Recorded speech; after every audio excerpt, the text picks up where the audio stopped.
All right. See if we can get everything up and going here. Need to get my comments. There they are. Looks like we go. Boom. Sweetness.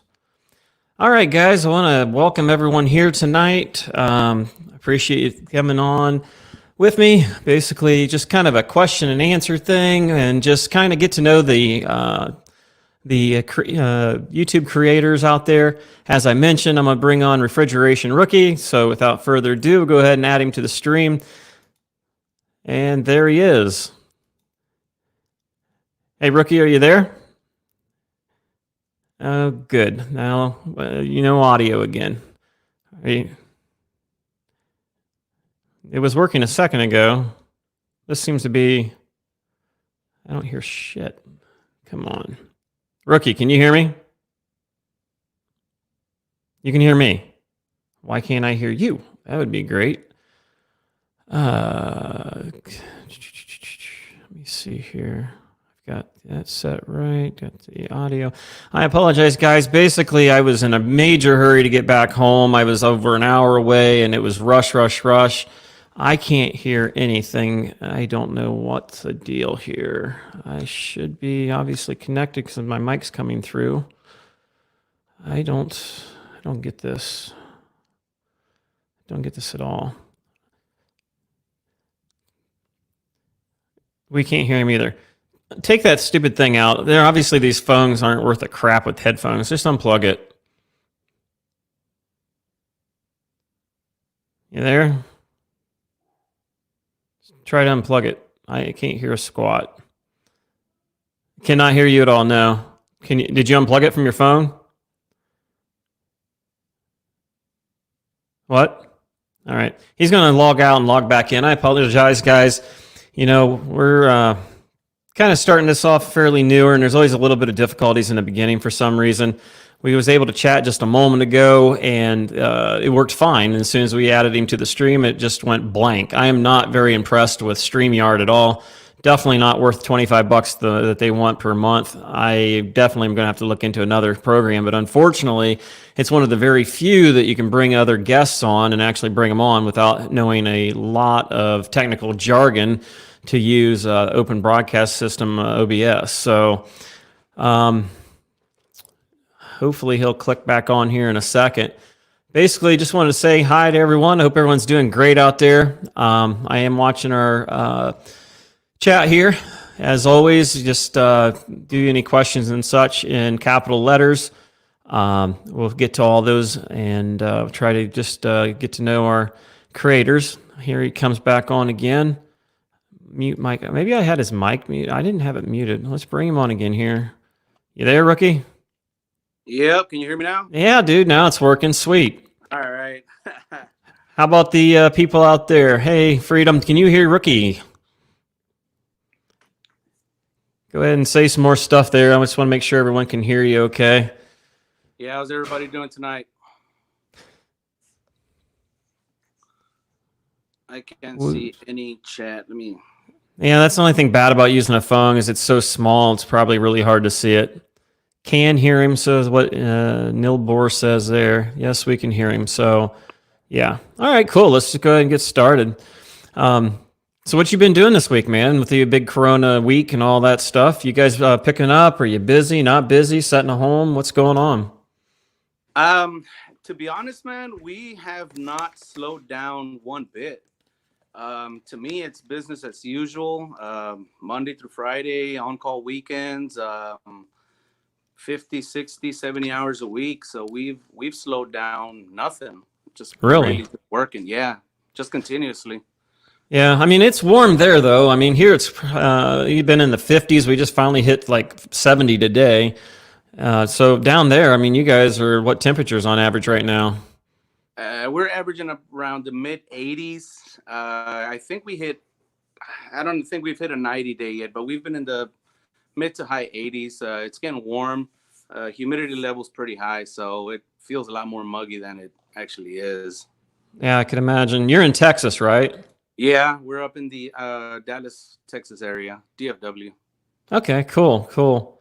So yeah, we've not been too bad. I mean, I've had a couple days where I went home an hour or two early, but I mean, for the most part, this field's been great for being recession proof and almost proof against most everything. But this virus thing has kind of scared some of the customers because we got quite a few nursing homes and things like that that we're getting, contracts. We need to go and do the ice machine cleanings and things like that. But it's not been. I'm not real sure I want to go in there because that's where a lot of the people are catching it at. Unfortunately, is in those homes. So Yeah. I'm not sure I want to fight to go in there. So, but so what kind of things have you done this week?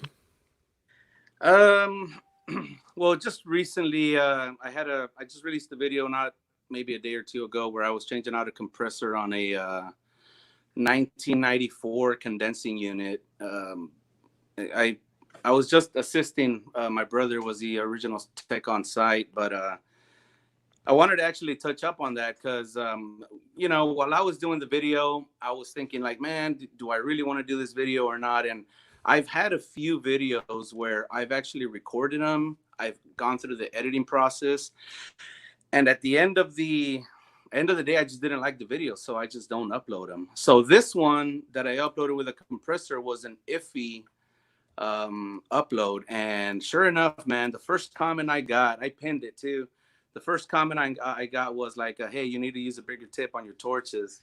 And I was just waiting to see who was gonna call me out on that. I think I was using like a number 3 tip instead of a rosebud. So I just thought that was funny, man. But yeah, just I've been doing a lot of rack PMs. Those are boring, especially because you get uh 2-day rack PMs or 3-day rack PMs, depending on the size of the store and all that. So I've had some boring stuff that I've been doing that's not really worthy of getting on video and showing it to you guys. Yeah. I mean, I literally did I did the video. I was going to release it earlier. It's called a ride along, basically, because I want to kind of explain. I try to do a minimum of one a week. I'd love to do 2 or 3, but sometimes with the way things are going right now, there's just not enough to, I feel like it's just not going to interest anybody. So, I mean, I literally did like 3 calls and I just did shorts and short little segments and stuff. And I kind of called it basically a ride along vlog, and I don't usually do those, but I'm kind of curious what the reaction will be with the people if they find it to be of interest or if it's just going to be something stupid and they don't like it. I mean, I'm always surprised at what how some things take off and others don't, and it's really hard to tell sometimes. Yeah. I've noticed for some reason some of the more basic videos are the ones that get viewed the most.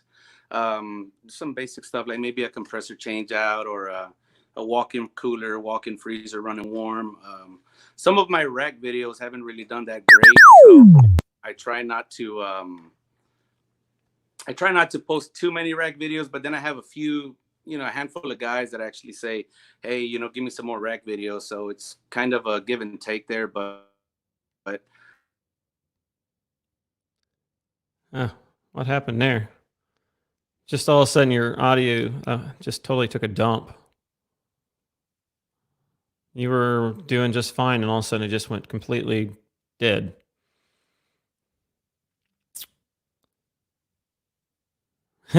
What are you doing, man? You're killing me here. I don't hear you. You were just coming through perfectly fine. Then all of a sudden, it just completely went blank and died out. See if you can disconnect and reconnect there. Yeah, because I don't have you muted or anything like that. Can you disconnect and reconnect? I don't hear anything. Can you disconnect and reconnect? Mm-mm. Don't hear nothing. Just kind of cut it and then come back. I mean, I can take him out of this one area here, but that's not going to help us a whole lot. Let me see if I don't want to kick him out. I don't know what the best way to. There we go. There he finally. He'll hopefully come back on here in a second. It's just one of them goofy things. I don't know why things are the way they are sometimes, but just the way it goes. Should give him a moment here. He should pop back in there. Give me a chance to kind of go through some of these messages here and things like that. Hey, there's HVAC Grandpa. How's it going? North. That's cool. He said 9:30 tonight. Yep. Yeah, it was literally, I was about an hour away, and there he comes back. And we was mad dash rush. I am like completely surprised that I was even able to get everything back up and going. There we are. Are you there? Yeah, I got you. Can you hear me? Yep, you're perfect. Cool. Yeah, I don't know what's going on there. It seems it might be the phone. It could be the internet connection too.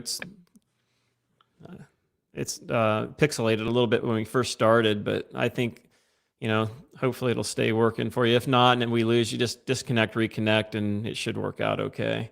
All right, no problem. I got a family full of gamers and Xboxes and Netflix going on, man. So.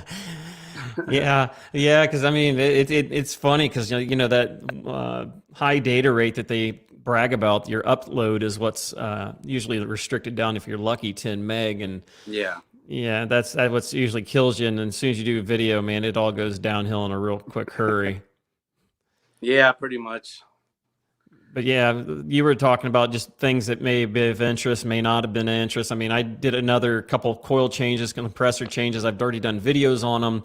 And it's like, how many times can I show the same thing over and over? So it's like, okay, maybe I need to take a new approach to this. So that's kind of why I'm doing what I'm doing with this kind of chat that we got going on here, is just kind of get to know us, because we're just normal people. I mean, I assume they already know that. We're just average normal techs, and, we're just sharing what we know. And I just enjoy the feedback and kind of like, my online friends type thing, Yeah. So vlogger wants me to say gents. You are very proper.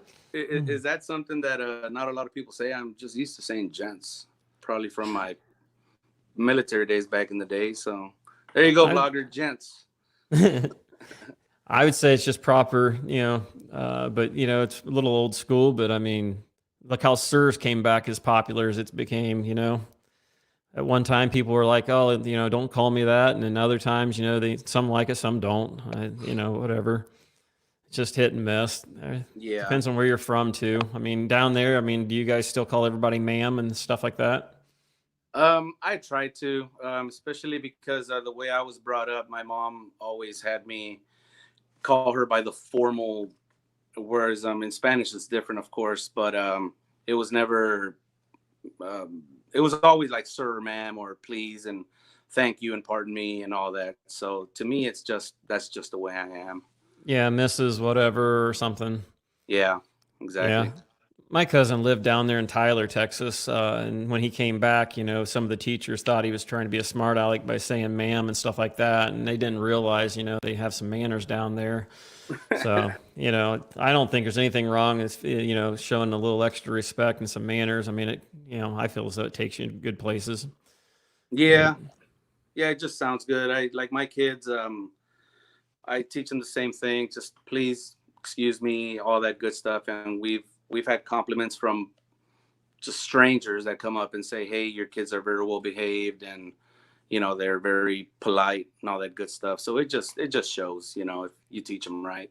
Yep, that's cool, because I mean, mine were pretty decent. I mean, we'd go to a restaurant, stuff like that, and they, I had a couple people come up, your kids are so well behaved, and it's like, yeah, it's because I'm going to take them out and beat them if they don't.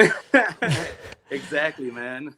I remember getting taken to the bathroom plenty of times for not doing what I was told to do, and the lip might be bleeding on the way back. So you guys probably have the switch down there. Do you guys still have that sort of thing? No, I think even when I was a kid, that everything like that just went out the window, except for the good old belt. But that was it, man. We never had any spankings in school when I was a kid. I grew up in the 80s, so yeah, man. That went out when we were coming through about fourth grade. I mean, they still did it. Third grade, fourth grade was when they finally kind of did away with it. So I tended to get in fights on the bus. That was always, my best friend beat his head into the pillar in between the glass. That was always kind of fun. But, what a friend's for you, though. How long have you been doing this? You've kind of mentioned in the past you're fairly newer to it. Just a few years, or what was it? Yeah, so I went to school in to HVAC school in 2016, and I went for a year-long college. It was just a degree. I didn't get like no associates or anything. And it was a year course, and I came out in 17, and I immediately jumped into commercial refrigeration. I was doing PMs and service calls. I was a service tech. I was never an installer, and I did that for, I don't know what, like 6 months or so, and then I did residential for like 2 months. Man, I residential is just not for me at all. And after that, I did another commercial company, and then I finally jumped into refrigeration June 2 years ago. 2 Junes ago. That's when I started doing refrigeration in, I think it was in 18 or whatever it was, 2 Junes ago, 2018. And I started off with, if any of you guys know Ulysses, he's works at a company down here in Arlington, Texas, and that's where I met him. And he taught me a whole bunch of knowledge. Because I knew nothing about refrigeration. I didn't even know how a defrost clock worked. I didn't even know that there was a fan delay that kept the evaporator fans off until the coil got cold enough. Stuff like that I picked up from my buddy Ulysses. So long story short, man, I've been doing it in the field going on 3 years, I think, and 1 year of school. So if you want to count that, maybe 3 and 1 or something. Did you do anything even related, far as mechanical or anything like that? No, but I've always been mechanically inclined, man. I used to be a vehicle mechanic back in the day, and I've always messed with electronics. I've picked up welding on my own, and anything, man, just anything. I'm a guy that pretty much I like to work with my hands. So, quick story, real quick. The previous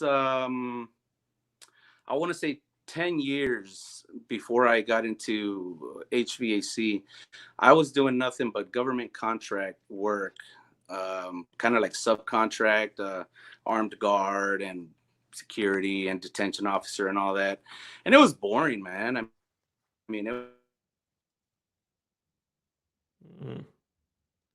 Yeah, somebody just cut your freaking microphone. Yeah, yeah, it went out. Yeah, you have to take those kids offline. Yeah, see if he gets it there and bring him back on here. It sounds like it's more on his end there. I've got pretty stable, I believe, as far as my internet connection, stuff like that.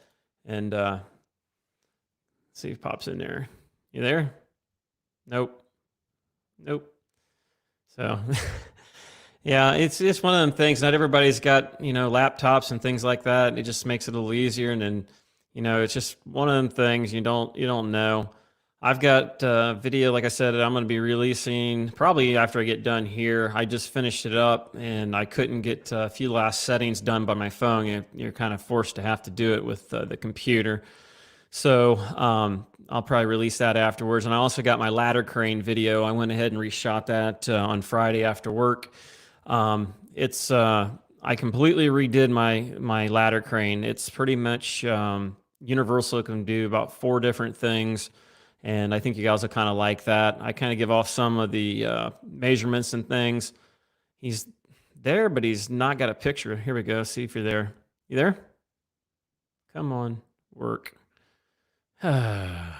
It's always something. No. Yeah. I don't know. Nothing. There, he muted and unmuted. So, yeah. I'll mute nothing.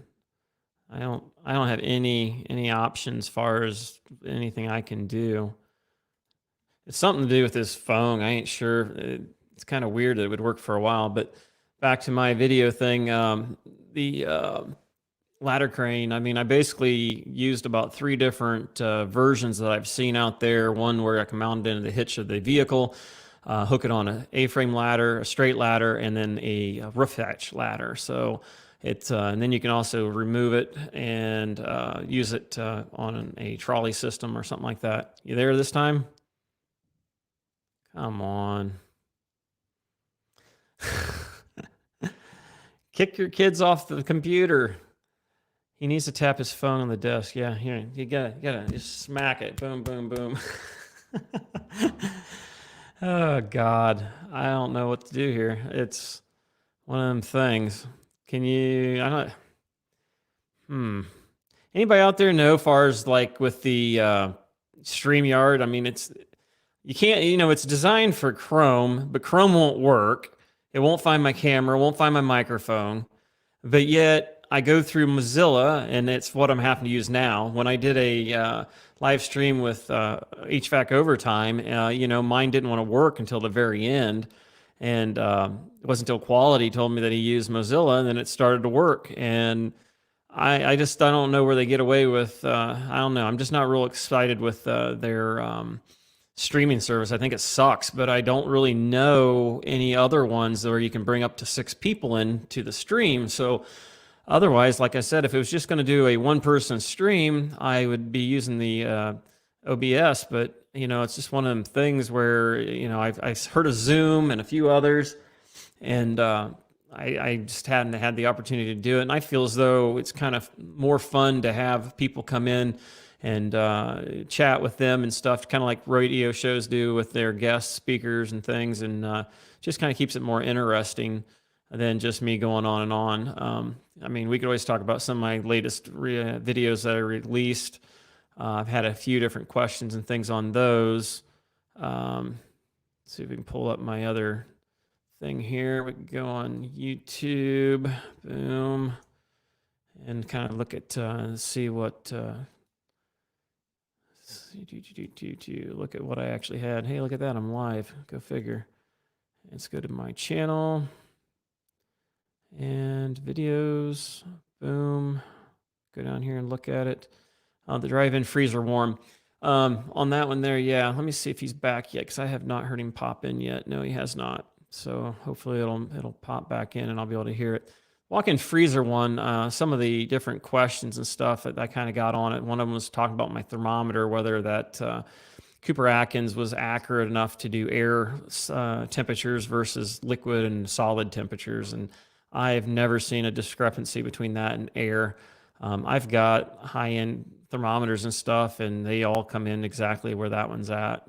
I use that because when I'm doing my ice cream stuff, it's kind of critical to have a pretty tight tolerance there. You got a certain sweet spot that you try to shoot for. So I use it primarily for that. And then as far as the 480 pounds, that was brought up. I swear that's what it said, but it obviously probably wasn't. The more I got thinking about it later, it's like, okay, how could you fit 400 and some odd pounds into that receiver? It was a fat receiver, but there's no way you're going to fit that much into it. So, that was one of the other things that was kind of brought up.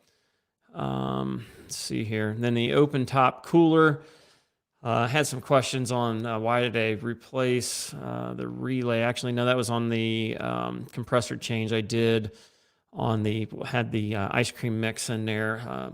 Why I changed the relay when the compressor was pulling amperage. Far as that one there, the start relay, potential relay was actually blown, and I'm sorry, the start capacitor was blown, and generally that's from the potential relay. Here he just beeped, not removing it from the circuit, and then it'll blow up the I hear some clanking, so it sounds like it's maybe working. Yeah, I had to get out and restart and all that good stuff. So I'm sorry about that. That's all right, man. I was just talking about nothing, so no big deal. Is that an Apple or a Android? It is an Apple. This is the only Apple I've ever had, and it's a company phone. So can't beat that, man. I found out that on Wednesday I'm going to be one of, I think, 2 or 3 other people. We're going to be going to tablets for dispatching. And I'm sure it's got GPS on it, which they had that at my previous place. And I think it'll be kind of cool if I can actually do my invoices by talking to it, because my spelling sucks and I hate writing things out. Do you guys do tablets when you do your invoices? Or are you still paper, or what do you guys use? Now we just use our phone. So our phone has an app that the service calls and signatures and all that good stuff gets inputted into, and that's it. We just basically work out of our phones. And I wish I could. I wish I could do what you said. Just write your notes or whatever by speaking to it. But this thing doesn't understand my accent sometimes. So, You have an uh, accent? well, that's what Siri says. Siri says speak English or something. I'm not sure what she says. Yeah, you sound German to me. I mean, up here in Yeah. Ohio, you never know one way or the other. So, but so yeah, that's interesting. Um, I know you did a video on the DTEC Stratus. I've been starting to test one out too, and some of your findings were, because the first video you did, it was kind of a throw together. It looked like you were just like doing the H10 Pro against it, and it was doing pretty good. And then this new video kind of looks different than that. Oh, yeah, man. So I got that leak detector, the Stratus, on January 1st. It was, I was told wait until the new year so you can go buy it. And I did. And I started using it. Man, that thing was finding leaks so small that you had to wait 2 minutes with soap bubbles before you could see a bubble. It was, Really? that thing was amazing at first. And I just started using it exclusively for about 3 months or so. And then sometime in March, I busted out the H10 and I said, let me give them another kind of head-to-head comparison. And then I did that video where I was doing a leak search at a supermarket, and I did the entire store, and the H10 just outshined it, man. I was in shock. I was actually kind of bummed because I was hoping that the Stratus was gonna live up to it. So, man, and in that video, I had to consolidate all the footage that I took, and I tried the Stratus on like on manual mode, sensitive mode, manual zero mode, a PPM. I tried it in every which way, and the H10 just still took it, man. I mean, I was actually really bummed out. I contacted Inficon um, by email, and I got an email. I started emailing back and forth with this one guy, and he said, I asked him, is the sensor having issues? Is that something y'all are having issues with? And he pretty much said that the sensor should be good for 1,000 hours, guaranteed. And he said that there might be something wrong with the device, the Stratus. So he had me take it back to where I purchased it, which was United Refrigeration. And dude, they made that thing so easy. I took it in, and within like the next day, he got an RMA from Inficon, and I had a brand new one the next morning. So I can at least say that they have great customer service and product support. Yeah, and they're actually made here in the U.S. I mean, I talked to one of their sales guys for almost an hour and a quarter on the phone because I'm a techie geek guy, like you said, with electronics. I mean, that was what I was going to go into, electronics repair, before going into HVAC. Literally changed my mind like 3 months before school was to start, and went into the HVAC program that was like brand new in my town. So, I'm a little more in depth with some of those things. And I mean, he goes, yeah, it's not normal, some of the questions you ask. So I caught his attention. And I ran that by him because I'm like, what's going on with the clicking thing? I mean, I learned a bunch of things that they don't talk about in the book. So, not only can it do refrigeration, but it can do the CO2 by swapping the sensor for that. And then also, and I don't know if this stuff is classified yet or not, but basically they are coming out with another DTEC Select that's going to have pretty much all the same features, but no display. And because that adds a lot of cost to it, because they kind of consider it not only a leak detector, but also a monitor. And so, I mean, the thing I see when you're in like a really contaminated area, being able to use that to narrow it down, that's where it really shines on it. It seems like I had a Schrader core. How many times have you went to a Schrader core and it goes berserk, but then in like 30 or 40 seconds later, it doesn't do it? Yeah. Well, they always say, well, to use a infrared, you got to keep scanning, quickly and moving away from it, blah, blah, because it'll lock out. Well, with the parts per million mode, I literally can just leave it set there. It rises up, and then if it starts to die off, and then obviously it's not leaking. But that was one cool, useful thing there I noticed with it. But the super sensitive, I think they call it, or super mode, that one Yeah. there seems to be the most sensitive one of everything in there. And I don't know why my computer don't look like it's charging. So Uh-oh. yeah, I noticed the screen got a little dark there. So sing us a song real quick while I Nothing look to but see what's going technical on here with this difficulties thing. today. That's what's going on. There we go. Basically, the power plug came unplugged from the brick. I was, like I said, I was a mad dash rush, hanging down here, grabbed the GoPro battery, yanking it out, throwing containers and grabbing my mouse and everything else. And I'm like, I hate being late. I wanted to be dead on, at 9:30, which, usually I was trying to go for 9:15. But like I said, it was an hour drive back, and then everybody and their brother decided to go slow, and every red light. It's stupid. But so, do you think the detector kind of diminished, or do you think it's just that you wanted it to work so great that it was the same the whole time? I think it might have been a combination of both. I had such high expectations for it, and at first I was just, like I said, I was amazed by it, and then I started noticing that I was running supermarkets, like a complete leak search on a store, and I wasn't getting but maybe a hit or two, and that just kind of seems odd. So I bust out the H10, and that's kind of when I started noticing that.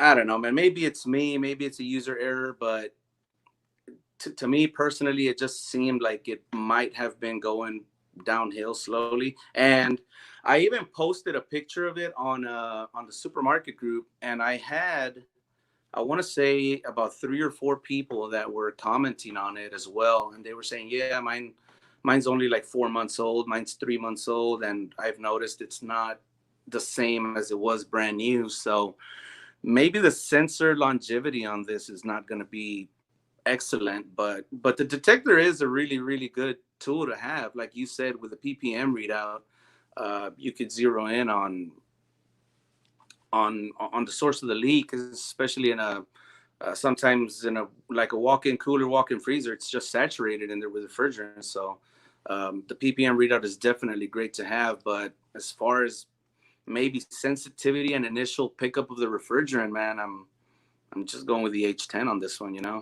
Yeah, I mean, I had the PM originally, and I literally traded the DTEC Select, which was a previous version. Mine did not allow you to charge it and use it, and it didn't have the manual mode on it. And I think those are the only two improvements they did. And I traded that for the H10 PM because it said at the shop nobody seemed to really like it. And the thing, and I'm going to say it about the ultrasonic, whether it's the H10 and probably even the Stratus when it's all said and done, is you've really got to get used to its characteristics and stuff. Because I mean, the H10, if you run it in manual mode, that's the best and the most sensitive of the modes. And the auto, I never use that thing in auto, and it loses some sensitivity. And then just knowing where that dial usually is at when it kind of goes off, and then you start from a clean area, whether it be outside or whatever. I had one, see, I'm shooting footage and I'm comparing it, the H10 to the Select and to the Stratus. So I'm doing all three of them to see, is it worth it? What's the differences? And so far, I mean, the big thing I see is the battery charges in 3 hours, and it seems to last the longer duration because it's a lithium battery. That's huge. The parts per million is huge, and those are two major things there. Because I mean, the battery life. Because the H10, that's the one thing it fails on is it's Yeah. maybe 2.5 hours if you're lucky, and when it goes. Boom, you're screwed.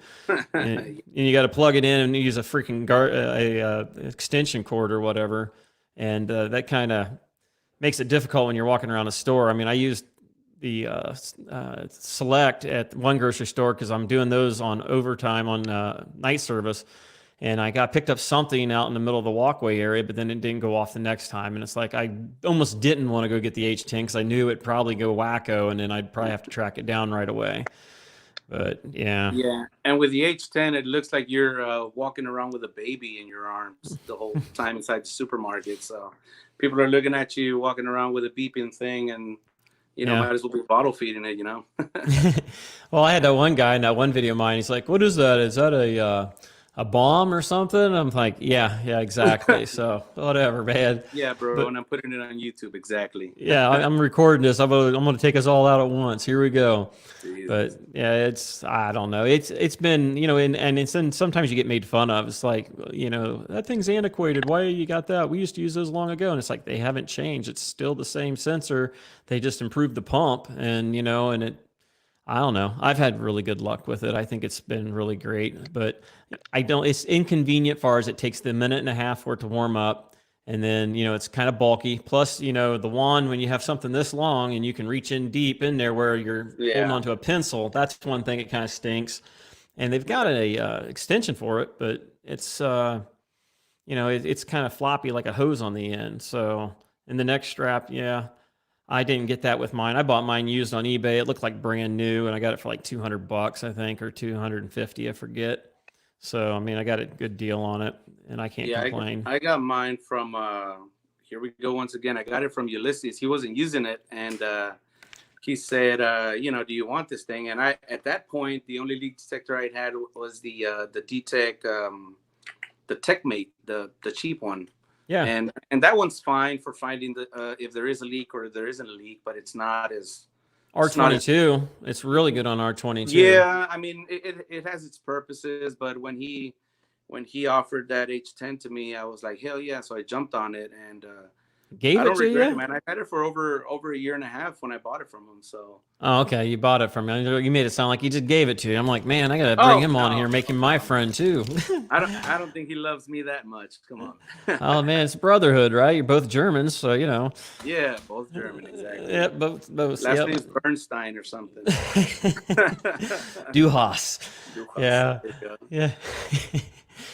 But so I mean, do you do a little bit more than just the rack refrigeration, or do you do any residential, or do you guys have multiple different divisions, or what all do you guys do as a whole there at your company? Um, so we mainly take care of supermarkets. We have some restaurants, and we have a few of those blood plasma donation places, um, and a convenience store or national chain. You guys know what I'm talking about. Sure. Uh, yeah, so that's what we do. I personally, they throw me a lot more on the racks and the blood plasma spots, because for the blood plasma places, they only want. This is gonna sound weird, but here at formerly known as Source, we have technician levels, and they only want a certain level of technician going out to those locations. So there's only I'm not gonna say a handful, but maybe 10, 15 of us that can go to those plasma places. So they won't throw me at a convenience store when they can throw me at a blood plasma bank. But I generally just do the supermarket stuff now, do a little bit of HVAC, but absolutely no commercial. I mean, I'm sorry, no residential, no ice machines, no Lucky hot you. side. Yeah, just straight up refrigeration, HVAC, and that's about it, man. So, because I mean, the rack stuff, I mean, I did it long before the previous company that used to take care of the local ones.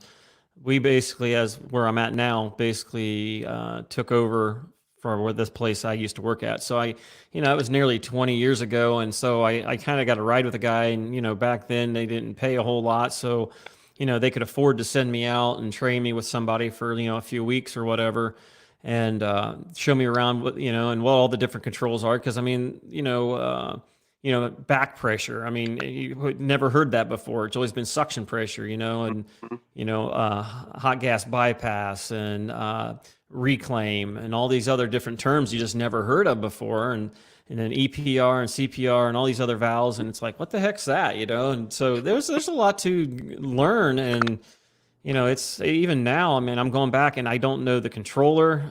We're changing out a system. We pretty much got them all changed out or real close to. They were Comtrol, and Control, then yeah. we went to this Johnson thing that I've been seeing the most.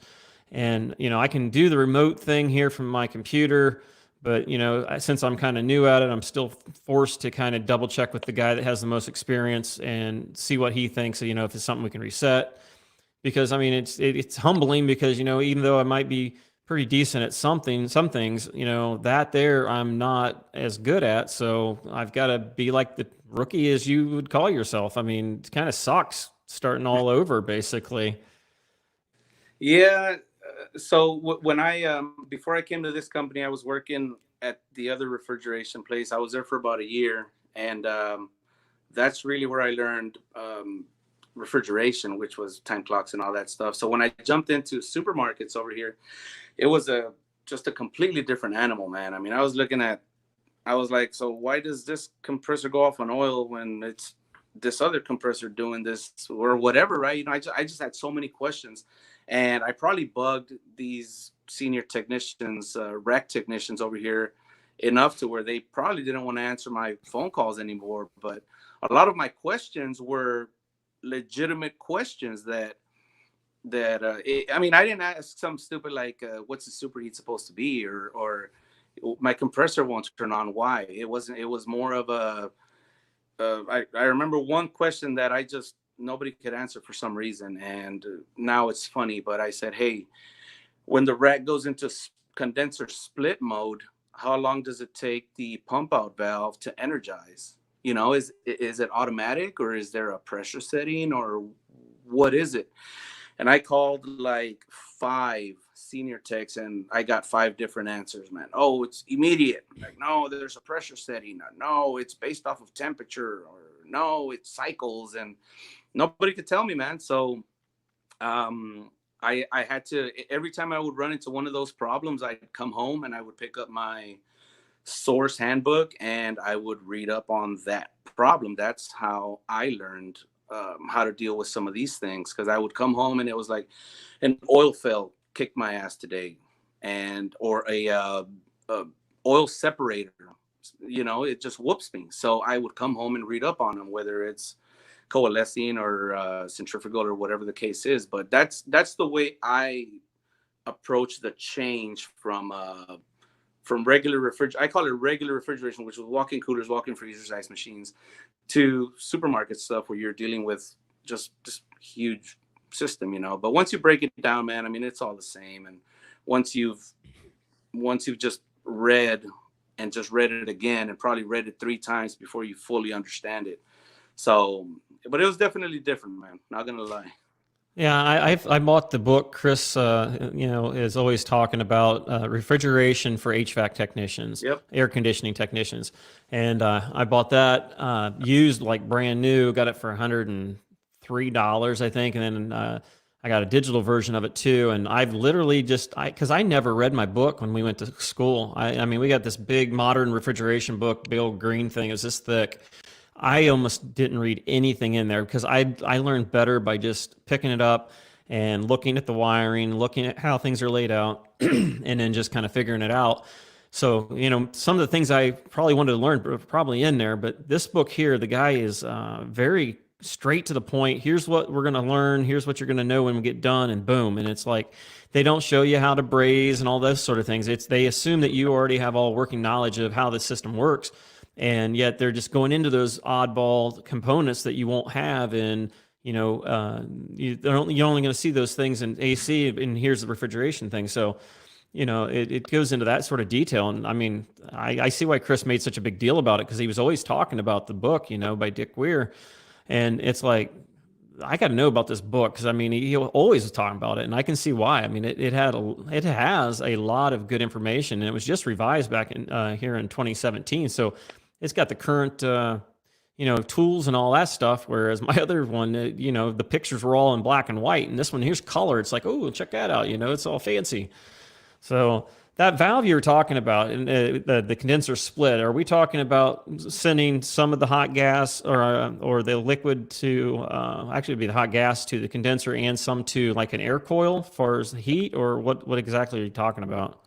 Now, so the condensing unit for the rack has, you essentially have, where am I? Right here. You have two coils, two separate coils, and they work as one. So I'll go into the basics real quick. Whenever your temperature drops, for example, at this particular store, your ambient temperature drops below 60 degrees, your condenser will split. So essentially, you'll stop the flow of refrigerant to this side, and you'll only be using So one you're half shutting it of it. down. Yeah, you pretty much shut it down. You shut the flow off, and that refrigerant that's inside that condenser, once you shut it off, you have to get that refrigerant back into the system. So it has a pump out valve, which is really just a 3/8 line from the condenser drop leg, that goes back into the suction line, and it has a solenoid. So whenever you shut the flow off, the pump out line energizes, and it'll allow that refrigerant to come back into the system. Now, does that lock So it into both sides of the condenser coming in and going out, or just coming in and then dumps it back into the suction line? generally just coming in, and it has check valves on the drop leg. So yeah, that was one of my questions, man. I had this one rack where I just couldn't get that pump out solenoid to energize, and we were in split mode, and I had low refrigerant, but I had plenty of pressure inside the condenser.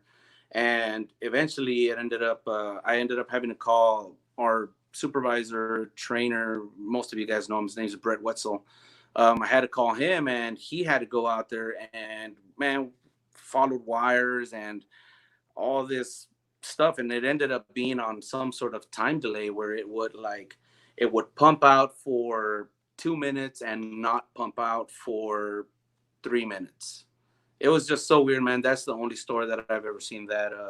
Generally, as soon as you energize the split valve, your pump out valve it's a parallel, so it'll energize and it'll just start, bringing the refrigerant back. So that one rack pretty much beat me, and I had only been doing racks for about 4 months at that point, so you can imagine something simple, just the brain wrecking me. So And was that all done by the controller, or is this just like old fashioned time delay relays and stuff? no, the controller does most of it, but you have a bunch of RO boards out there, and that's where you're coming. Okay. Yeah.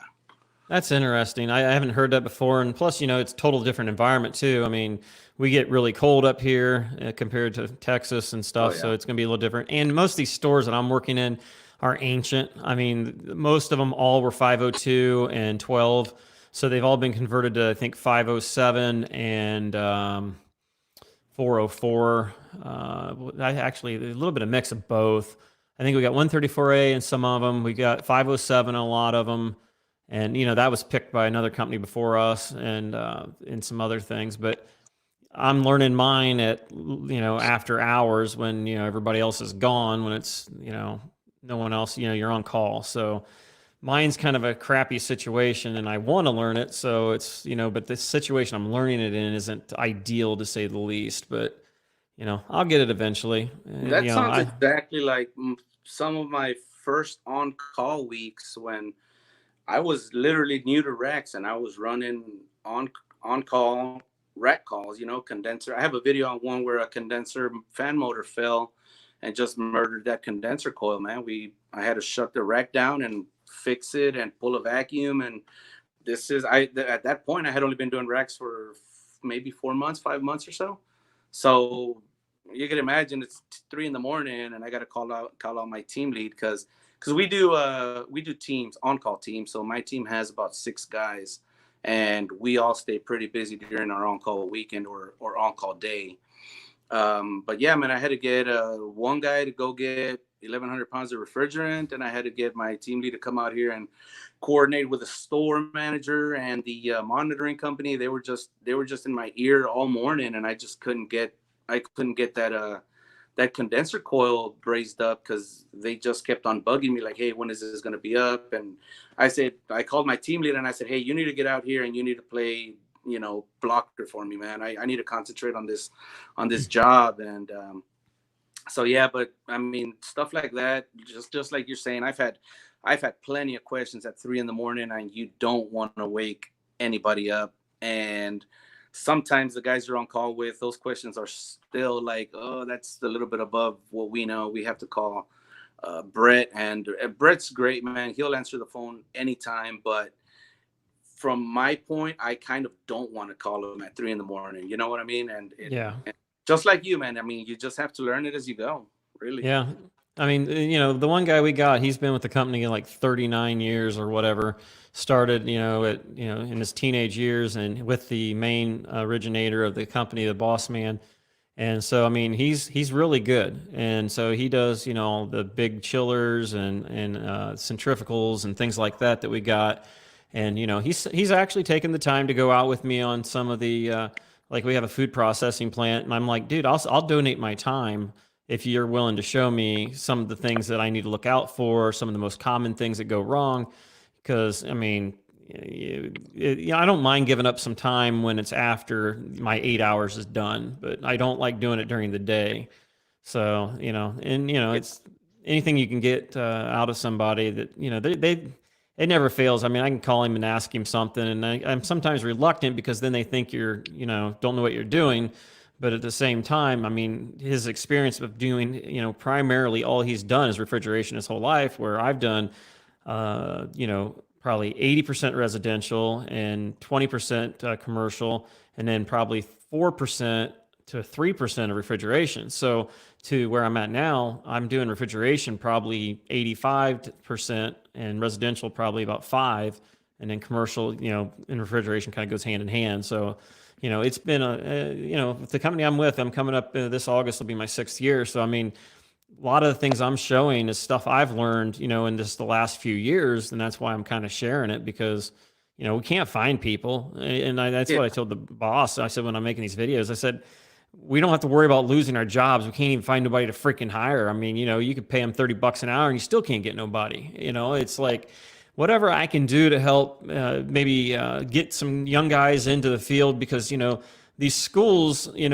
tell them that the trades is, for the losers and the people that don't know nothing, and if you can't make it, go to college and spend $100,000 and go in debt so that you can, make 30 grand a year, it's just, it's ignorance is all it is. And it's like, I like showing the reason why I think it's probably one of the best fields to go into because I mean it's been recession proof. It's been for me. I kind of consider it fun to the point where it's I feel like I'm just kind of goofing around doing what I like to do, and so it don't seem like work. I've always was told find a find a career that you love and you'll never work a day in your life. Yeah. And it's very true. I mean, I liked electronics, I liked electrical, construction, stuff like that. And it's worked out really good. So Yeah. can't Yeah. complain. Same thing. Like we're really having trouble finding people, and I say we as in everybody in the Dallas market. I mean, I know a lot of owners and a lot of buddies that are service managers or just technicians, and everybody says the same thing, man. There's such a lack or such a shortage of technicians, and there's even a bigger shortage of good technicians because you can hire anybody and train them, but are you willing to put that time? I mean, you can't just train somebody for 2 weeks and throw them out there and expect them to know what saturated pressure is, or saturated temperature. Yeah. Or have them quit So on you after you spend all the time to teach them. yeah, exactly. We had so when I first started here, about a month later, the company went on something maybe a little not normal. They went and they hired about 10 guys with zero experience, zero schooling, zero nothing. I mean, these guys were truckers, these guys were warehouse workers. I mean, if they wanted and they wanted to try to learn, that's pretty much what happened. They hired them on, and it's a numbers game, man. Some of them work out, some of them don't, and we've actually had quite a few of them that are doing really well, just 5-6 months into the trade with, like I said, no schooling and just in-house training. And some of them are doing really well, some of them are struggling, but I don't know if that's where this entire industry is going, to where you're just gonna have to find guys that are willing to learn and willing to put the time in. But I don't know, man. Maybe that's where we're headed, or maybe that's just what we're doing up here. I mean, down here in Dallas. So Yeah, we did something similar to that. I mean, basically, it's an apprenticeship program. We kind of, that was kind of. I was asked to even try to do some of my videos to help them because I mean, you can't show them everything in a classroom setting, and to get the scenarios that we run into every day, it's a lot of times it ain't always the same thing. It's always something goofy that you may only run into once, and yeah, so that's another thing I think kind of comes in handy by recording this stuff. I mean, one, I think it's kind of great because you can prove that it was doing this and it worked or it didn't work when you left. So it's not a callback or is a callback. You can prove that. You can prove the condition of it, and most people aren't going to do the job half-ass if they're going to show the world what they've done. So I'm going to see what kind of hell I catch for smacking the ice off of the suction line with my pliers. So I put on there, do not do this, blah, blah, blah. I know I'm going to get some crap about it. And, it's, what am I supposed to do? I ain't got all day to sit there and jack around with it trying to get the ice off. I mean, I pumped it down, shut it off, smacked it off, put the 3/4 inch insulation on it, glued it and everything else. And it's like, and then they're probably going to bitch about the way I did my gluing because I tell them right in there, I'm not a insulator. I did a 90 instead of that cool, 3-piece transitional 90 yeah, that kind of. I don't have time, and you got to have the right tools to do it. A nice long blade that's super sharp. I couldn't believe how fast, a freaking regular razor blade would go dead. I mean, I was using it without anything. I was just using the razor blade and cutting it, and yep. compared to the way it was, I mean, it was missing all the insulation. The clock was basically not set right. You had wires hanging out of the. Hey, Chris, what's up, buddy? Hanging out of one of the backup time clocks and stuff. And one guy said something about way to hose your customer, and I love people like that. It's like, well, what do you want me to do, buddy? You want me to walk out and just like not do nothing? I mean, do you think I just went in there and held a gun to their head and said, you're going to fix this crap or I'm going to kill you? I mean, what, I asked the people, what do you want to do? So I'm kind of curious, how this other video. And then, like I was telling some of the guys while we were killing time waiting for you, I have a ladder crane that I reconditioned. I basically had one that I posted under my old name of Northwest Ohio HVAC. And this new one, I really like it. I should have probably recorded, more of the welding and cutting and stuff, but there'll be some that'll be like, oh yeah, you didn't do that right. And it's like, hey, my dad was a full-time welder, building the Abrams tank. I mean, he's the one with all the certifications. I just know how to get it done. I learned the principles, but is it perfectly pretty? Maybe not perfect like somebody that does it every day, but I mean, it's still a strong weld or whatever. So I'd be kind of curious to hear that. But yeah, that's interesting. I mean, it's, everyone's got their struggle out there. And I think that's a lot of the reason why I like doing these videos is, we can sometimes make it look easy, but they don't see the hour or two that you might have had problems trying to figure things out in advance. And, I noticed, I don't know how it is for you, but I know sometimes when I leave that in there and they see the struggle, they seem to really like it and they don't necessarily condemn you on it. Yeah. My favorite one is where somebody says, oh, you're not flowing nitrogen when you're brazing. And I'm like, I will never, ever, and I'll say it again, ever use nitrogen on a rack. Never. Oh, hell no. No, yeah, you don't exactly do that. And I get people that are say, oh yeah, carbon oxide, or they'll start throwing all this in there. And I'm just like, nope, I'd rather have those little flakes in there and get caught up in a dryer or a strainer than contaminate 1,000 pounds of refrigerant. Yeah, with nitrogen and put it into proper, it. Exactly. Yep. I've had that mistake where I fed it through the suction line. I thought the valve held. It didn't hold. Exactly. And I didn't show that video because it took me a while to figure out what was going on. But my subcooling was like 38 degrees. And I'm like, what the hell?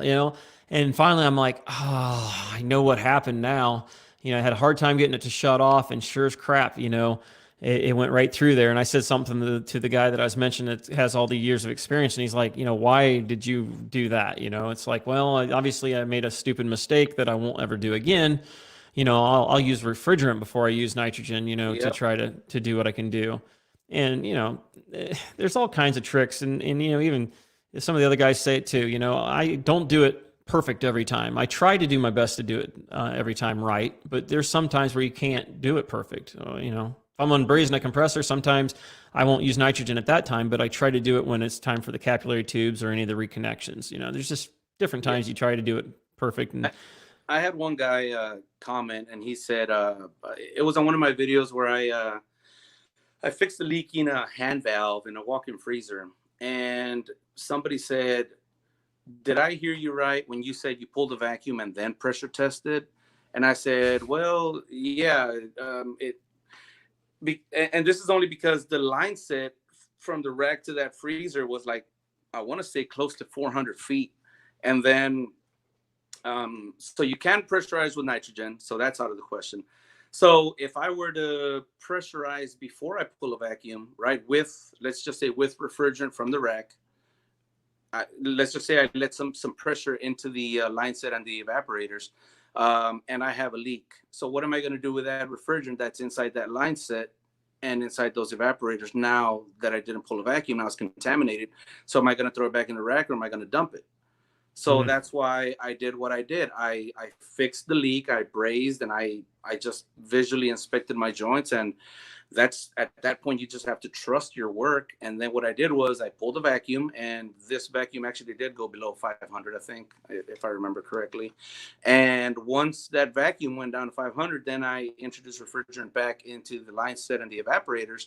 And then I did my soap bubbles, simply because I was not willing to pressurized line set, and I don't know how much refrigerant I would have lost at that point if I did have it contaminated without pulling a vacuum. So there's stuff that sometimes we do that is maybe awkward, or I don't know, non-conventional or whatever, but there's a reason behind the madness. And at that point, I just thought that was better. I'd rather pull a vacuum and then pressure test, because if I did have a leak, I could still pump that circuit down back into the rack and I wouldn't lose any refrigerant. So I kind of had to stop and think and get the little wheels turning and all. But I agree with you, man. There's just some things that we do that are, at that point, that's your best option. So I know you can't see some of the questions. Brad Millwood there was asking, how's the CO2 market with the new stores? Do you work on that? I have, but I don't. If that makes any sense. I don't think I'm smart enough to go and mess with CO2 yet. I know the pressures are super high. I have changed out a couple of electronic valves. I have added CO2 with the help of a senior tech, but I'm not the guy they call when the CO2. We only have 2 CO2 stores, and I'm not the guy that goes to those. So no, you could say I just don't work on it. What about ammonia? I used to help Ulysses and the other tech over at the previous company I was at.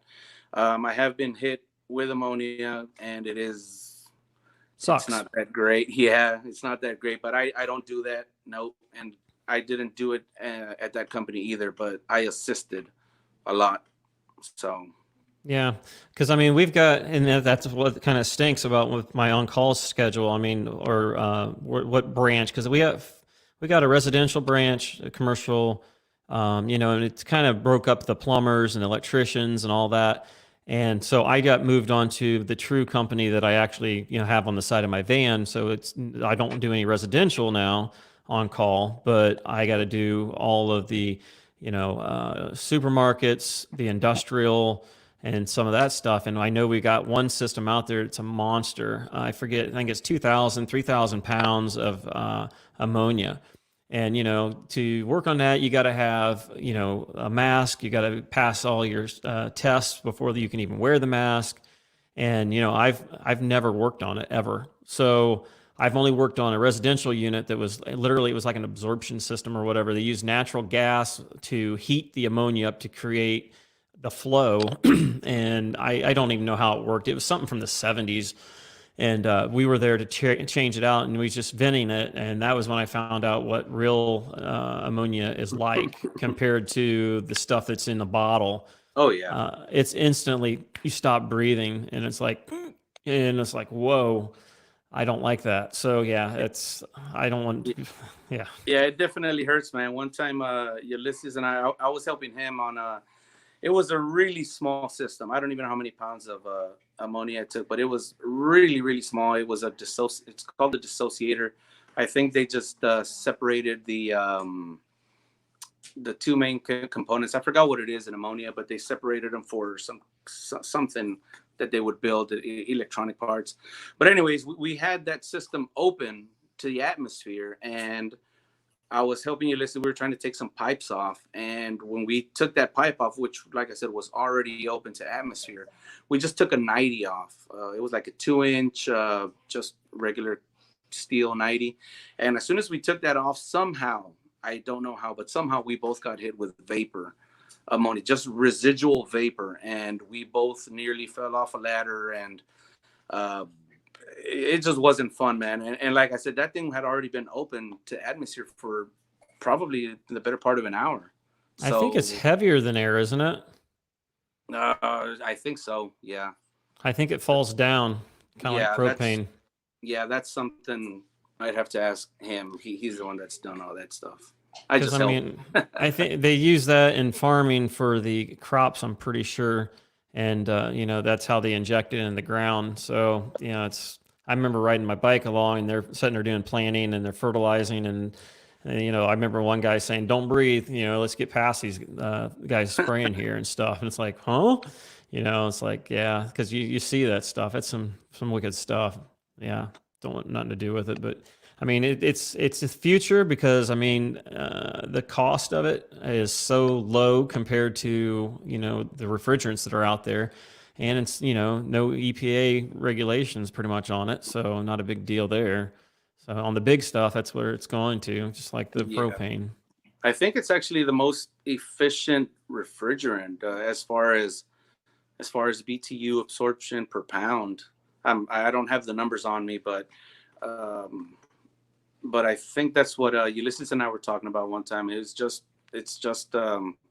way more efficient per pound of refrigerant than, like, let's say R404A or standard refrigerant.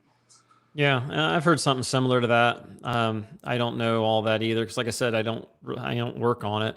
There's a couple places out west that has some major training facilities for ammonia, and we sent 2 guys out there, and the one's no longer with us.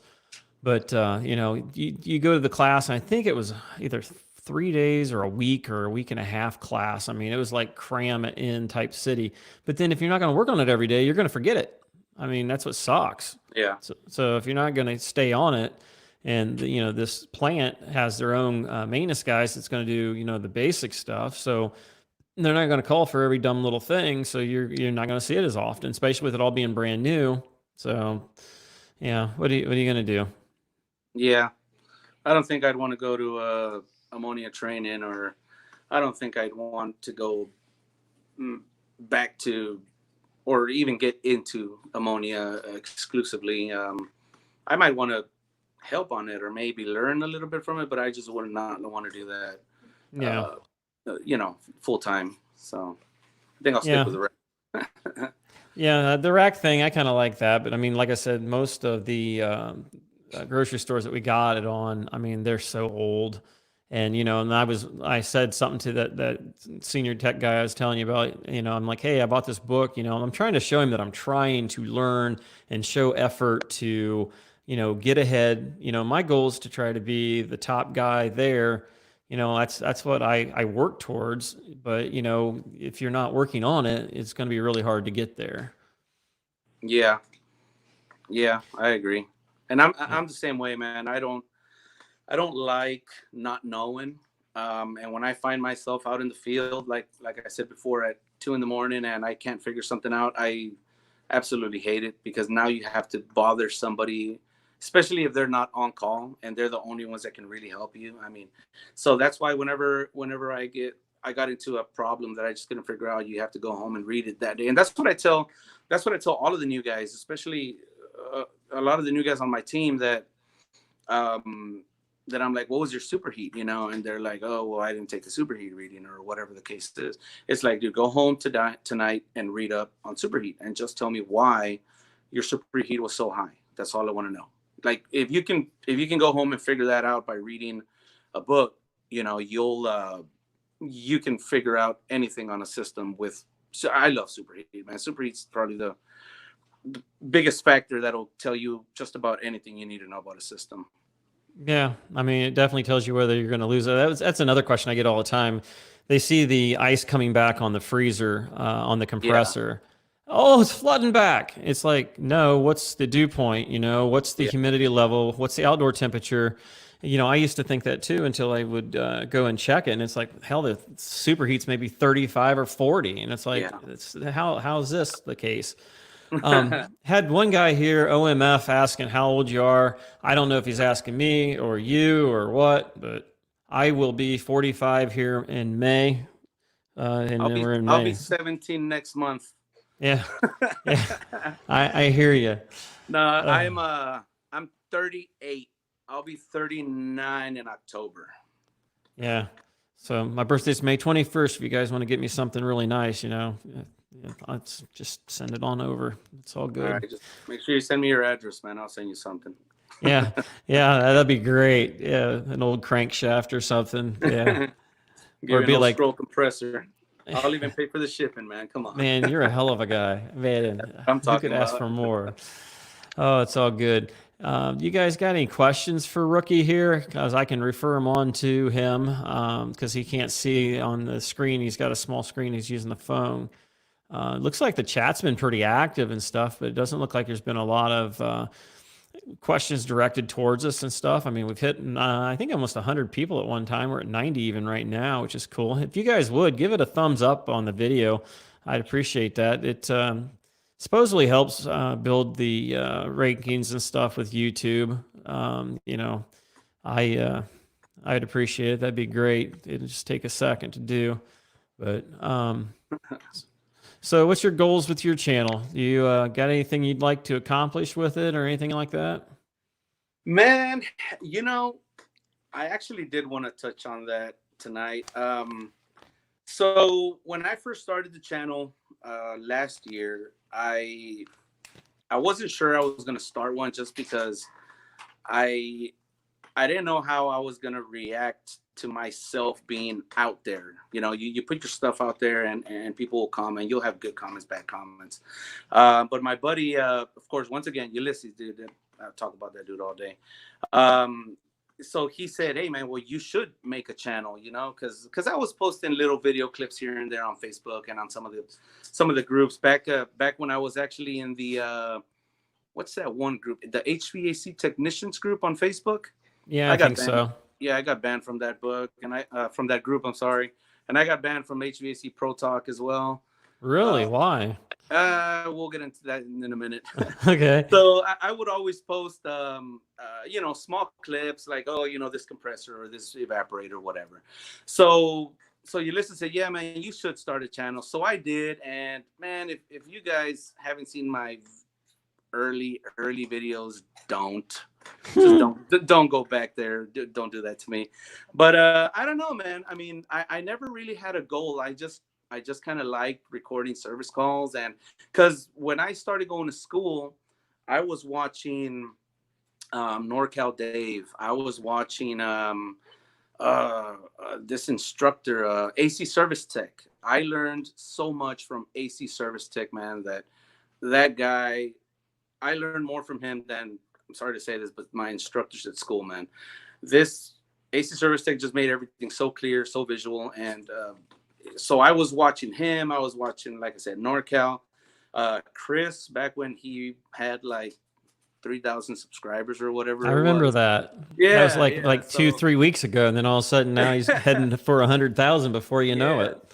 So back when I was watching all that, I was thinking like, maybe I could do that, maybe I won't. But so, anyways, Ulysses says maybe you should do it, and when I did it, I never really had a goal. However, my only goal was I want to reach 1,000 subscribers. I don't know why. I just said I want to reach 1,000.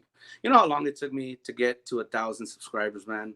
It took me like 11 and a half months. Yeah. Because I never promoted my channel on like on Facebook or anywhere, just because I wanted to keep Facebook separate from YouTube.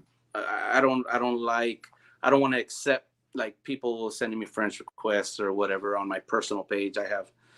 It's personal. Your kids on there and stuff like that. I exactly. mean, you don't know who's looking. Yes. So my only goal with this channel ever was 1,000 subscribers, and somehow I reached 1,000. Like I think like maybe in November, mid-November, this past November. So, and ever since then, man, I mean, it blew up. Maybe not extremely fast, but I mean, in the last 4 months, I think I'm at 5,000 now. Mm-hmm. So, I've advertised for you a couple times at the end there on the splash screens. Yeah, I've thrown yours in there as well. The only problem with me is that I do all my videos on my iPhone, and I do my editing on my iPhone. So when you upload a video, it doesn't give you that end credits or that end page where you can add things. I actually have to go to my laptop to do that. And my laptop is in my kid's room somewhere, or I don't even know where it is. So I don't even bother, man. So there's a few videos where I have done it, but for the most part, I just do everything off of the iPhone, and I just upload it. And I mean, my videos are only 11, 12. I've had a few that are longer, but 10, 11 minutes long. So you need 11 minutes to be able to move your commercials around a little bit. So I know that. Yeah, I've done some maybe 7-minute ones. Just I was like, man, I'd rather not throw 3 minutes of crap in there just to get to the 10-minute mark. I'd rather keep it short, sweet, and to the point, you know.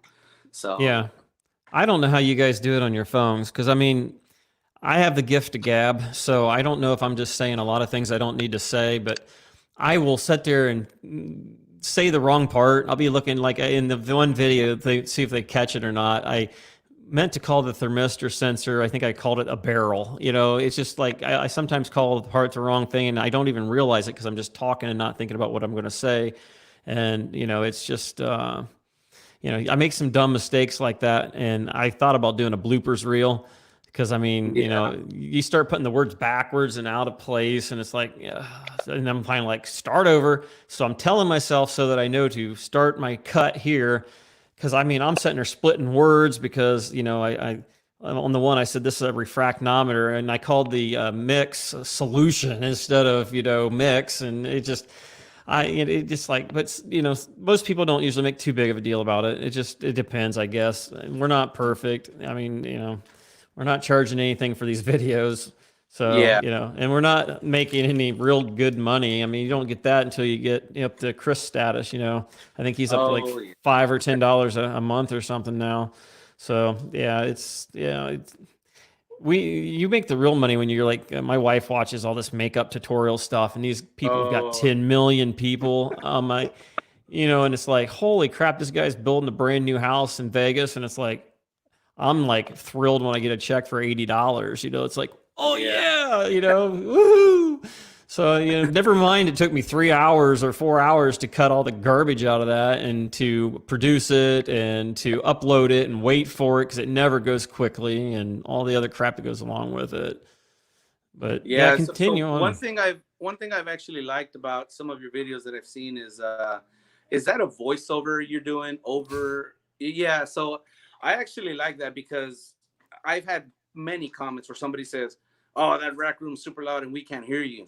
You know, I would like to. I don't know if this software I'm using has voiceover potential or not, but like I said, man, my videos are.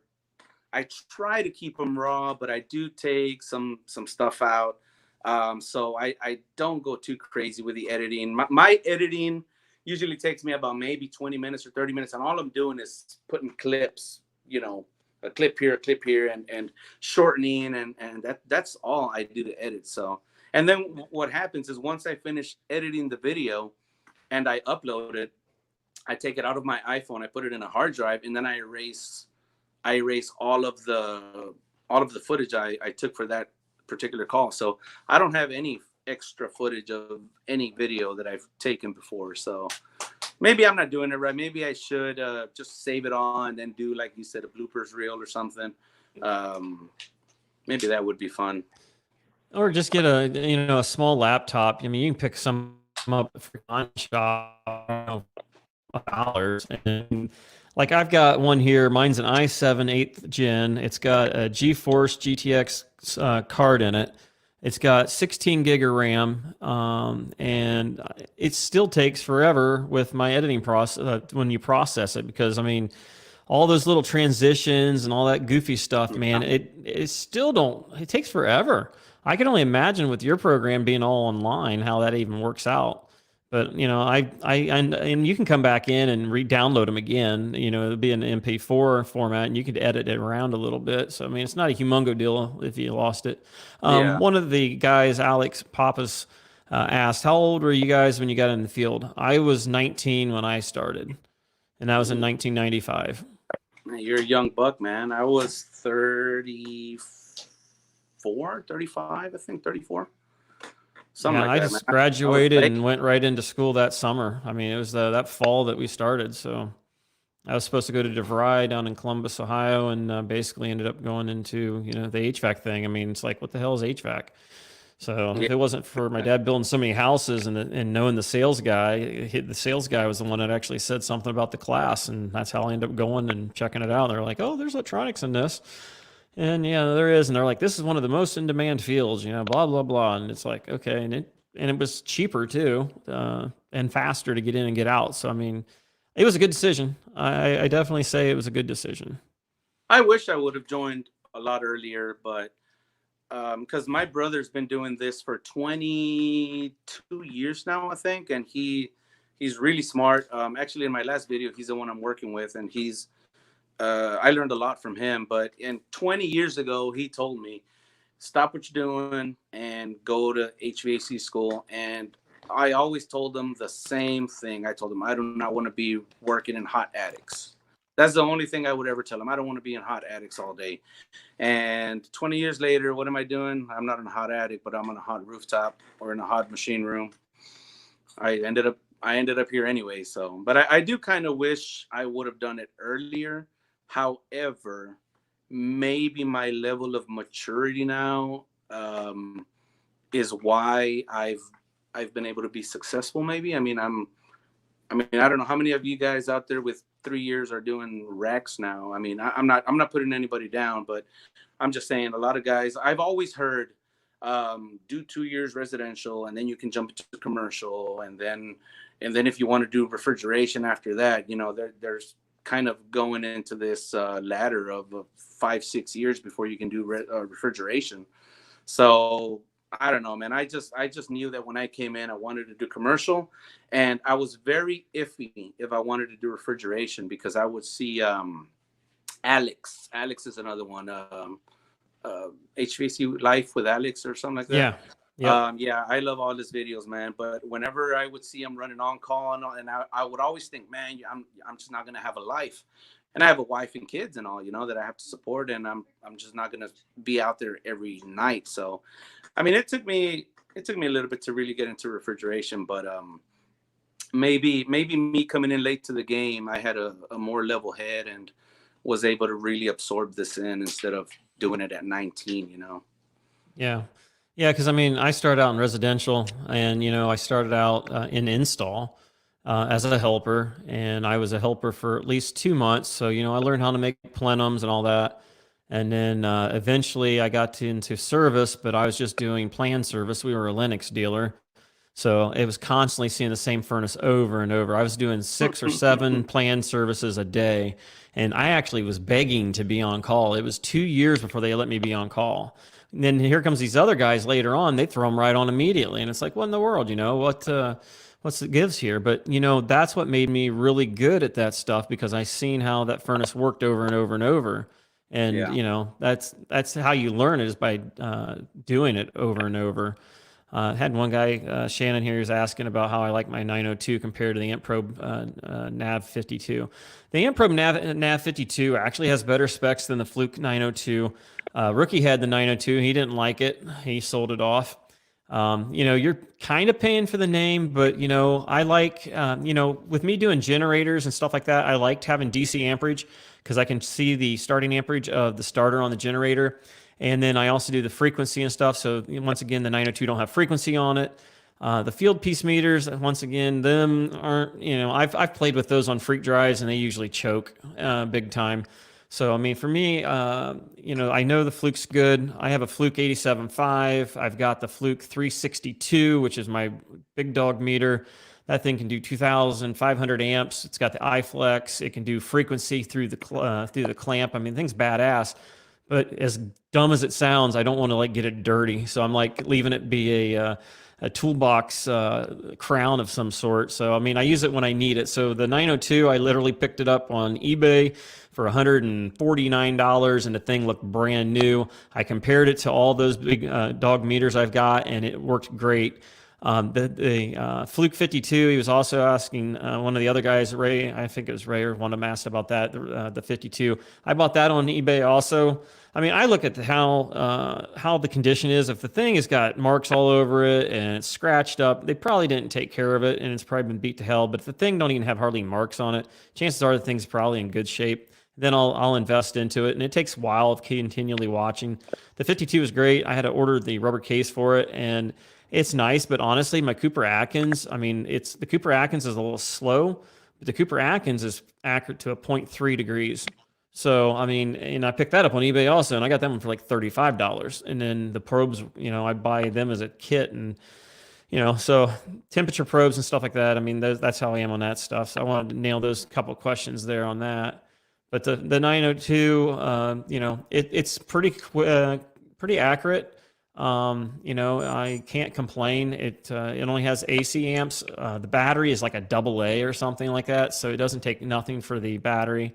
And basically, it most of the time, I even ran with a Fluke 600. I think it was the open clamp thing, and I ran almost all my calls with that. So I mean, you don't really need half the crap that you got on the meter. Phase rotation's great, but I have a phase rotation dedicated meter. Plus, it does that on the Fluke Nav 52. But the Nav 52 was, it did so many things that it wasn't always great at all of them. So you're a field piece guy, aren't you? Yeah, when I went to school, our instructor said, field piece is made for HVAC guys. And when I talked to my brother, like I said, he'd been doing it for 18 years at that point, something like that. And I asked him what he used. He said, man, I used to use Fluke a long time ago. And he said, I just went to field piece.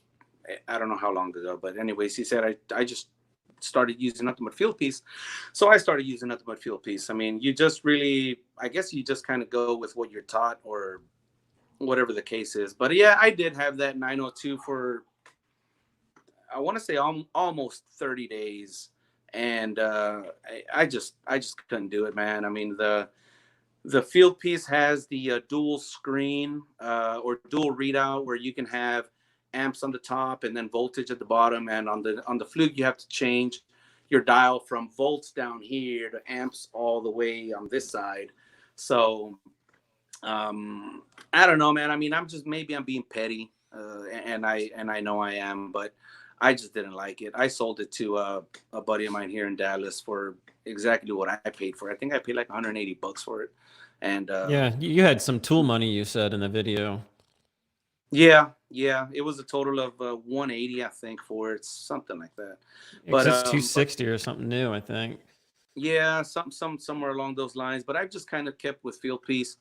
I did have a field piece meter die on me about a year into it, and everything else I've bought is held up pretty well. I have, the field piece probes, and I just like field piece, man. So yeah. One of the guys asked about maximum hours on call for supermarket, but you wanted to go into that a little bit and kind of explain your maximum hours. I don't know how that would work. We just run. You work on call. The maximum hours I've worked 1 week was 96. I have not hit that 100-hour mark.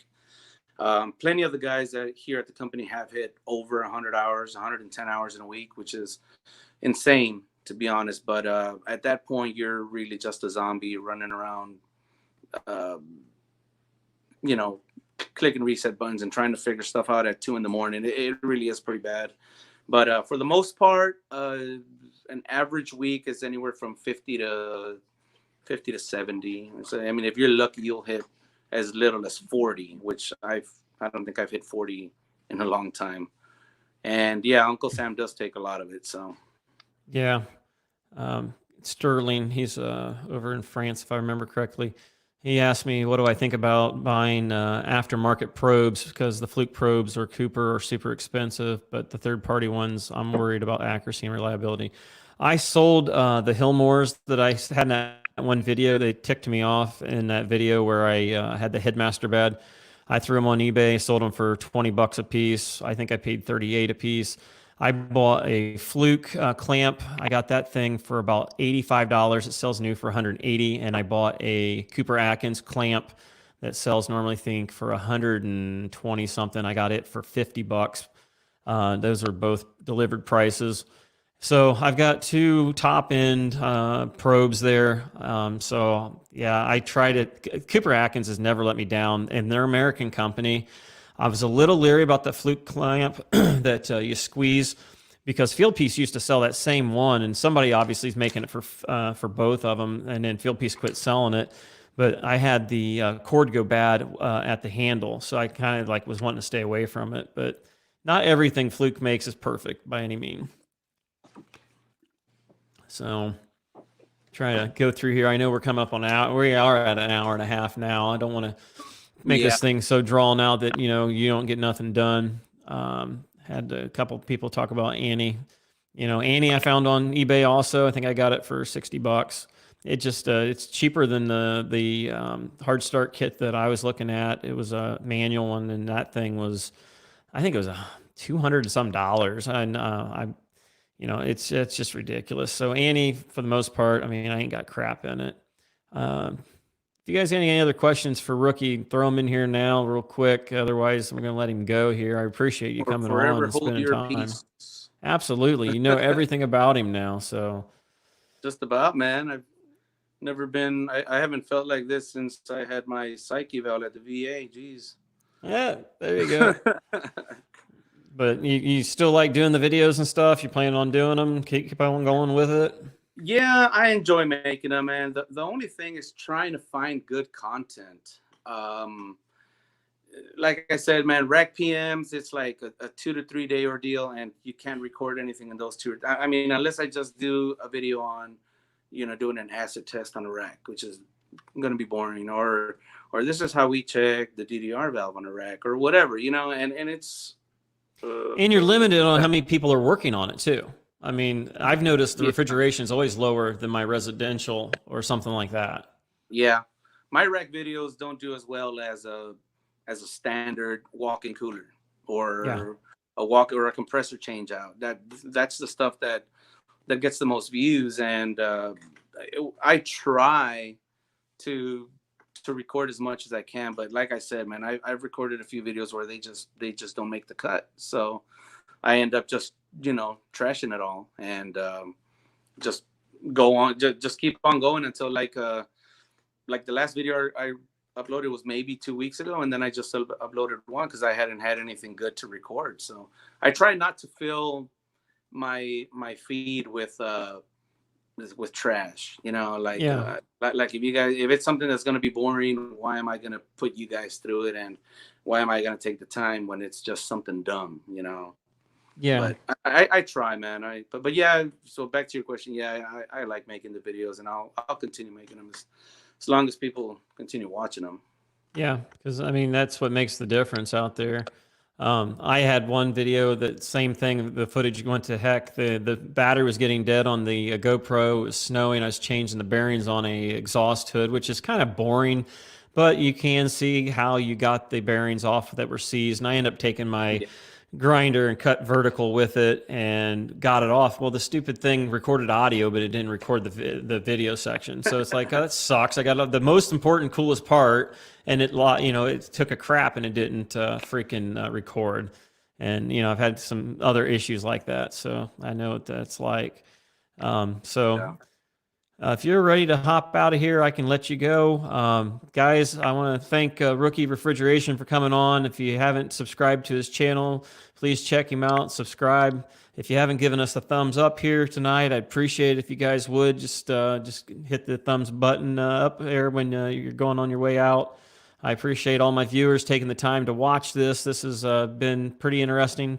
I would like to try to do this maybe every Saturday, but I can't always guarantee it. It just, I'm kind of like currently my thing I'd like to do is maybe get a hold of some of the other YouTube creators. I was going to try to do something with Vlogger last week, but he was on call and was running calls, so he would have been on last week, and that just fell through. Trying to get a hold of people, it's kind of trying. So I'm going to shoot for that, but if I can't do it every week, I would like to do it every other. So once again, Rookie, I appreciate you coming on, man. I appreciate the time. Thanks for sharing your story with us. Hey, thanks for having me, man. I appreciate it. Thanks, everybody. All right, guys. Well, that wraps us up here tonight. Like I said, hit the thumbs up, and we will catch you guys on the next one.